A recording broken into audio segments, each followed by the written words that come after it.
ഹരേ കൃഷ്ണ. സർവം ശ്രീ രാധാകൃഷ്ണാർപ്പണമസ്തു.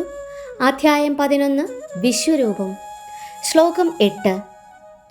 നതു മാം ശക്യസേ ദ്രഷ്ടും അനേനൈവ സ്വചക്ഷുഷാ ദിവ്യം ദദാമി തേ ചക്ഷുഃ പശ്യ മേ യോഗമൈശ്വരം. വിവർത്തനം. പക്ഷേ നിന്റെ ഈ നേത്രങ്ങൾക്ക് ഞാൻ ദൃശ്യനാവില്ല, അതുകൊണ്ട് നിനക്ക് ഞാൻ ദിവ്യചക്ഷുസ് നൽകുന്നു. എൻ്റെ വിഭൂതികളെ യഥേഷ്ടം കണ്ടുകൊള്ളൂ. ഭാവാർത്ഥം: ഒരു ശുദ്ധഭക്തൻ കൃഷ്ണനെ ദ്വിഭുജ രൂപത്തിലല്ലാതെ വേറൊരു രൂപത്തിലും കാണാൻ ഇഷ്ടപ്പെടുന്നില്ല. ഒരു ഭക്തന് ഭഗവത് കാരുണ്യത്താൽ ഭഗവാന്റെ വിശ്വരൂപം ദർശിക്കാം. മനസ്സുകൊണ്ടല്ല, ആത്മീയ നേത്രങ്ങൾ കൊണ്ടാണ് വിശ്വരൂപം ദർശിക്കേണ്ടത്. കൃഷ്ണന്റെ വിശ്വരൂപം കാണാൻ മനസ്സിനെ മാറ്റുകയല്ല, വീക്ഷണം മാറ്റുവാനാണ് കൃഷ്ണൻ നിർദ്ദേശിച്ചത്. അതിപ്രധാനമായ ഒന്നല്ല കൃഷ്ണന്റെ വിശ്വരൂപം. അത് പിന്നീടുള്ള ശ്ലോകങ്ങളിൽ നിന്ന് മനസ്സിലാകും. അർജുനൻ ആഗ്രഹം പ്രകടിപ്പിച്ചതുകൊണ്ട് അതിനാവശ്യമായ വീക്ഷണ വിശേഷം കൃഷ്ണൻ കൊടുത്തു. കൃഷ്ണനുമായി ആധ്യാത്മിക ബന്ധം പുലർത്തിപ്പോരുന്ന ഭക്തന്മാർ അദ്ദേഹത്തിൻ്റെ പ്രേമഭാവത്താലാണ്, അനീശ്വരമായ വിഭൂതി പ്രദർശനത്താലല്ല ആകൃഷ്ടരാകുന്നത്.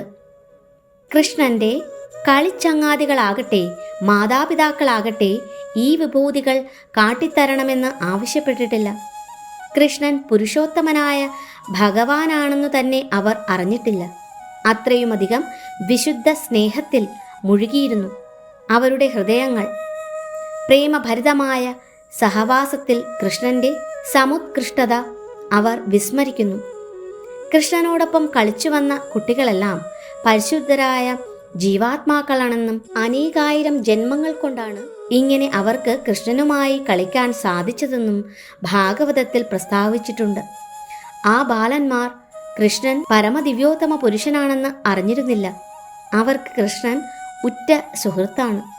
ശുകദേവ ഗോസ്വാമി പറയുന്നു, ഭാഗവതം 10, 12, 11: ഇത്തം സദാം ബ്രഹ്മസുഖാനുഭൂത്യ ദാസ്യം ഗതാനാം പരദൈവതേന മായാശ്രിതാനാം നരതാരകേണ സാഗം വിജഹ്രു കൃതപുണ്യപുഞ്ചാഹ. മഹർഷിമാർ അവ്യക്തഗത ബ്രഹ്മമെന്നും ഭക്തന്മാർ ഭഗവാനെന്നും സാധാരണ ജനങ്ങൾ ഭൗതിക പ്രകൃതിയുടെ സന്താനമെന്നും കരുതുന്ന പരമപുരുഷൻ ഇവിടെ നിലകൊള്ളുന്നു. ജന്മാന്തരങ്ങളിൽ എണ്ണമറ്റ പുണ്യകർമ്മങ്ങൾ ചെയ്തതുകൊണ്ട് ഈ ബാലന്മാർ ആ പരമദിവ്യോത്തമ പുരുഷനോടൊപ്പം കളിക്കുന്നു. അതുകൊണ്ട് ഉത്തമ ഭക്തൻ വിശ്വരൂപ ദർശനം ആഗ്രഹിക്കുന്നില്ല. അർജുനന് കൃഷ്ണന്റെ പ്രസ്താവനകൾ സാധൂകരിക്കണമായിരുന്നു. അതോടൊപ്പം ഭാവിയിൽ ജനങ്ങൾക്ക് ബോധ്യപ്പെടുത്തുകയും വേണം. താൻ പരമദിവ്യോത്തമ പുരുഷനാണെന്ന് കൃഷ്ണൻ പറഞ്ഞത് വെറും സൈദ്ധാന്തികമായോ ദാർശനികമായോ അല്ല. യഥാർത്ഥത്തിൽ അദ്ദേഹം പരമദിവ്യോത്തമ പുരുഷനാണെന്ന് വെളിപ്പെടുത്തുകയും ചെയ്തു. ശിഷ്യപരമ്പരയുടെ ആദ്യ കണ്ണിയായതുകൊണ്ട് അർജുനന് ഈ ഉറപ്പ് നൽകേണ്ടത് ആവശ്യമാണ്. പരമദിവ്യോത്തമ പുരുഷനായി കൃഷ്ണനെ അറിയാനും അർജുനനെ പിന്തുടരാനും ആഗ്രഹിക്കുന്നവർക്ക് വേണ്ടി കൃഷ്ണൻ സൈദ്ധാന്തികമായി താൻ പരമപുരുഷനാണെന്ന് പറയുക മാത്രമല്ല, അത് വാസ്തവത്തിൽ വെളിപ്പെടുത്തുകയും ചെയ്തു. തൻ്റെ വിശ്വരൂപം ദർശിക്കുന്നതിലേക്കായി ഭഗവാൻ അർജുനന് ദിവ്യചക്ഷുസ് നൽകി.